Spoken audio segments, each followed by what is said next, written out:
Hi guys! Today I'm going to discuss the process of RNA translation. So ano nga ba yung RNA translation? Ito kasi yung process kung saan yung information is carried by mRNA and ginagamit siya para makapag-build ng protein. So dito sa slide na to is makikita natin yung relationship between the RNA transcription and RNA translation.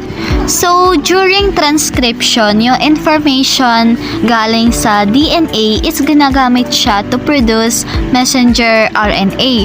And then during translation naman is yung messenger RNA is ginagamit siya as the instruction for making the protein. So for our discussion, we will focus specifically on translation. So, yung translation, meron siyang tatlong stages which is the initiation, elongation, and termination. So, sa initiation, doon nag-i-start yung process ng translation. And then, yung elongation, this is where the protein chain grows. And lastly, yung termination, doon yung nag-e-end yung process. So, magsimula muna tayo sa initiation. The first thing that we need is the messenger RNA, syempre, and which contains the instruction that the ribosome will read. Dito, makikita natin yung reading frame. The ribosome reads the messenger RNA in groups of 3 bases called codons. Dito sa codons na to, nagpro-provide sila ng mga instruction for the order of amino acid in the protein. Kailangan ng ribosome na ma-identify where the translation should begin. So, dito na nagsisimula na kailanganin yung codon. So, dito nakikilala na ng ribosome yung correct starting point. And then, nagsisimula na yung translation machinery na nag-assemble around the messenger RNA. So, at this point, yung messenger RNA is nakaposition na siya so that the ribosome can properly read its codons. Dito, the ribosome is now ready for the next component needed to begin building the protein.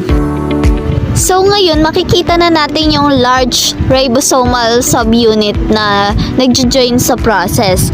Yung ribosome is made up of small subunit and large subunit which work together to read the messenger RNA and tumutulong to build the protein. So, dito na natatapos yung process ng initiation and we will proceed to the elongation. So, sabi nga natin kanina is that the elongation is the stage kung saan yung amino acid chain is nagsisimula na to grow. So, dito makikita natin yung mga letter which is the A, U, G, and C. Ito yung mga nitrogenous bases ng RNA. So, alam naman natin na may mga complementary letters din yan, which is sa A, ang complementary niya is U, and then the C is complementary niya is yung letter G. So, during the elongation, the ribosome reads the messenger RNA codon by codon. And then, yung transfer RNA, nagdadala siya ng mga appropriate amino acid according dun sa mga nabasang codon. And then, the amino acid are then connected together and they form a growing polypeptide chain. As the ribosome moves along the messenger RNA, more transfer RNA brings more amino acids. So, the polypeptide chain continues to become longer. So, tuloy-tuloy lang yung process nito and as the ribosome reads the next codon on the messenger RNA, nagdadagdag ng mga corresponding amino acids. Now, let's proceed to the last stage which is the termination. So, nangyayari na yung termination kapag yung ribosome reaches yung stop codon sa messenger RNA.